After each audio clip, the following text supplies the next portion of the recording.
जब हम न्यूज और अखबार में देखते हैं तो हमारी करेंसी रुपए यानी डॉलर के मुकाबले काफी कमजोर नजर आ रही होती है और यही अमेरिका डॉलर काफी समय से तेजी से बढ़ रहा है। इसका क्या कारण है जिसकी वजह से आज हम इस कंप्लीट वीडियो में जानेंगे कि ऐसे इंटरेस्टिंग इंपॉर्टेंट कारण जिसकी वजह से हमारी करेंसी लगातार कमजोर होती है और अमेरिका अपना एक नया हिस्ट्री बना रहा है। तो मैं मुकेश कुमार, आज हम कुछ बड़े एनालिसिस करेंगे इस कंप्लीट वीडियो में कि कैसे हमारा रुपए कमजोर और अमेरिका डॉलर को काफी मजबूती मिलती है। तो सबसे पहले डॉलर हिस्ट्री की बात करें। डॉलर एक अमेरिकन करेंसी है और ये अमेरिका की इकोनॉमी को पावरफुल बनाता है और ये इसका सबसे बड़ा टेंशन है। और अमेरिका इकोनॉमी की बात करें तो अभी रिसेंटली 2025 का डाटा है कि 2025 का डाटा 30 ट्रिलियन डॉलर की इकोनॉमी हो चुकी है, जबकि 2026 का एक्सपेक्टेड डाटा है कि 32 ट्रिलियन क्रॉस कर जाएंगे। इसके अलावा हम वहाँ की पॉपुलेशन की बात करें, वर्ल्ड का थर्ड लार्जेस्ट कंट्री अमेरिका है और साथ में उसकी आबादी है 35 करोड़ से। अब हम इंडिया के रुपए की बात करें, रुपया हमारे इंडिया का करेंसी जो हमारी इकोनॉमी को पावरफुल बनाता है। और आज हमारी पॉपुलेशन की बात करें, वर्ल्ड में टॉप के साथ हम 140 करोड़ प्लस की आबादी वाला देश है और जो हमारी जीडीपी ग्रोथ है वो 6 से 7% एनुअल ग्रोथ के साथ आगे बढ़ती है। अब डॉलर और इंडियन रुपीस के थोड़ा हिस्ट्री देखते हैं तो आज आपको जानकर हैरानी होगी, आज से 100 वर्ष पहले यानी 1925 में हमारा रुपए अमेरिका से 10 गुना महंगा था। जी सर, ये मैं नहीं है, फॉरेस्ट माई बुक में का डाटा के द्वारा बताया गया है कि हम बहुत सुपर पावर थे क्योंकि उस समय हमारे इंडिया में अंग्रेजों का राज था, क्योंकि जो हमारी पूरी करेंसी वो यूरो में काउंट होती थी। उस समय यूरो वर्ल्ड का सबसे टॉप करेंसी था। जब 1947 में हमारा देश आजाद हुआ तब $1 की जो कीमत है रुपए के मुकाबले ₹3.30 तक पहुंच चुकी थी। और जब 1950 में जब हमारा संविधान बना तो उस समय ₹4.50 के बराबर पहुंच चुका था। बाकी हम चार्ट के जरिए देखते हैं क्या किस तरह पिछले 10 सालों में डॉलर बढ़ा और हमारे इंडिया को। तो सबसे पहले आता है 1973, ये $1 था, तब हम 7.5 रुपए के आसपास हम पहुंच चुके। ये मैं नहीं बता रहा, ट्रेडिंग व्यू चार्ट बता रहा आपको किस तरह। और 1980 की बात करें तो $1 ₹11 के आसपास पहुंचा। और 99 की बात करें, जब 1990 की बात करें, $1 ₹30 तक का पहुंच चुका था। और ये अगर 2000 की बात करें, जब काफी ग्लोबलाइजेशन या काफी ज्यादा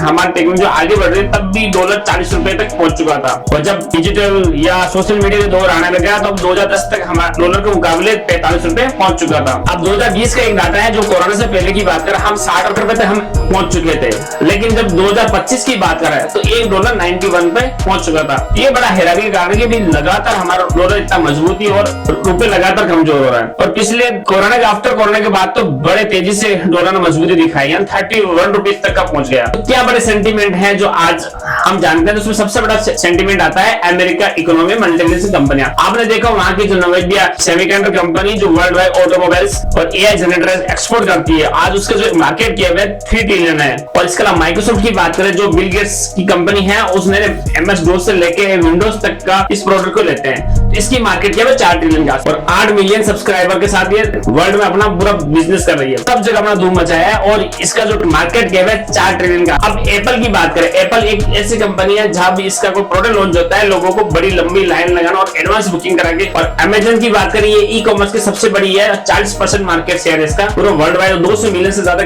कस्टमर है और साथ में 3 ट्रिलियन के आसपास ये अपना मार्केट कैप टच कर चुकी है। इसके अलावा मार्क जकरबर्ग की कंपनी फेसबुक, जो सोशल मीडिया में इंस्टा या चाहे फेसबुक हो, मेटा हो, इंस्टाग्राम, इसके अलावा और भी है तो आइए 2 से 3 ट्रिलियन तक मार्केट कैप ये करो। इसका जो मार्केट है 90% आज वर्ल्ड में कंजप्शन सोशल मीडिया में इन्हीं के पास है। इसके अलावा गूगल की बात करें, गूगल 4 ट्रिलियन के पास वर्ल्ड की सबसे बड़ी 5वीं कंपनी है और इसका जो सर्च है तो 90%, यानी अगर गूगल नहीं होता आज इंटरनेट की दुनिया का कल्पना ही नहीं की जा सकती। जहाँ तक फाइनेंस में इनकी बात करें तो ब्रेक्सा हाथवे जो बायोग्राफी कंपनी है वो 2 ट्रिलियन के आसपास पहुंच चुकी है और उसका भी रेवेन्यू वर्ल्ड वाइड काफी तगड़ा है। और इसके बाद सबसे बड़ा है एलन मस्क, ये 5 ट्रिलियन वाली कंपनी है जो वर्ल्ड वाइड अपना इलेक्ट्रिक कार इंटरनेट प्रोवाइड कराना स्पेशल कंपनी द्वारा इनकी वर्ल्ड वाइड नेटवर्क बढ़ रही है। ये अभी रिसेंटली साथ हम देखते हैं रिलायंस और टाटा के अलावा 2-4 ब्रांड और जोड़ लिए, 5 से 10 ही जो हमारा वर्ल्ड वाइड नेटवर्क बना चुकी है। बाकी ज्यादातर कंपनी इंडिया में ही अपना बिजनेस सर्वाइव कर रही है। इसके अलावा डॉलर का मजबूत होने का एक और सेंटीमेंट है, वो है अमेरिका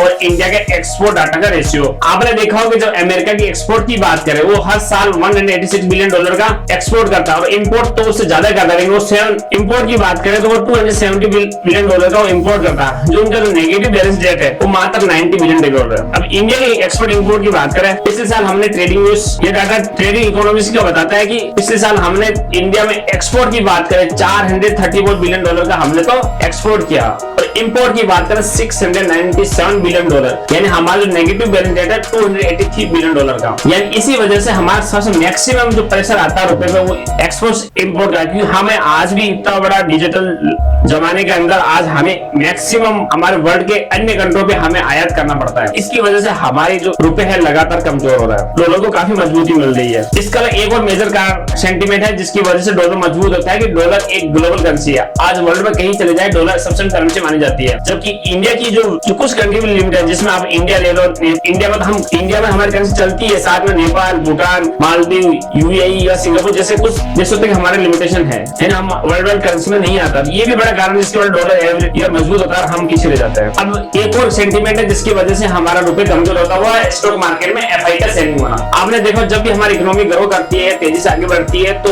उस समय बाद एफआई अपना प्रॉफिट बुक करते हैं, यानी वो अपना पैसा INR टू डॉलर में कन्वर्ट कराते हैं, जिसकी वजह से हमें भारी, जैसे पिछले साल 2025 में उन्होंने 1.5 ट्रिलियन के आसपास अपना पैसा प्रॉफिट बुक किया, इससे वजह हमारा शेयर बाजार गिरता है तो हमारा डॉलर मजबूत होता है और रुपए कमजोर होने के संकेत मिलते हैं। इसका एक और बड़ा सेंटीमेंट है वॉर सिचुएशन। आपने देखा वर्ल्ड में कहीं अगर वॉर हो, जैसे रूस यूक्रेन का युद्ध हो, मिडिल ईस्ट की फाइट हो या गाजा या इजराइल की फाइट हो, तब भी डॉलर मजबूती करता है, क्योंकि वहां की जो सिचुएशन में जो FIHNI है वो अपना पैसा मजबूत करेंसी में ज्यादा डालते हैं। या रिसेशन का वार हो, अगर वर्ल्ड में कहीं मंदी आ जाए तब भी लोग मजबूत करेंसी को खरीदना ज्यादा पसंद करते हैं, इसलिए हमारे रुपए काफी समय से पीछे हो जाता है। एक और बड़ा सेंटीमेंट आता है क्रूड ऑयल के दाम बढ़ना। आपने देखो कि हम जितना भी हमारा क्रूड ऑयल है मैक्सिमम 80 से 90% हम इंपोर्ट करते हैं, तो इंपोर्ट का ये सारा पैसा हमें US डॉलर रिजर्व में देना पड़ता है, एक बड़ा अमाउंट जाता है। तो जब ये क्रूड ऑयल के दाम बढ़ते हैं तो हमें ज्यादा पेमेंट करनी पड़ती है डॉलर के में, इसलिए हमारी करेंसी का कमजोर होना नेचुरल है। और एक और बड़ा सेंटीमेंट है गोल्ड की प्राइस। आइए हम चार्ट के जरिए देखते हैं। जैसे कोरोना से पहले की बात करें, 2020 में जो गोल्ड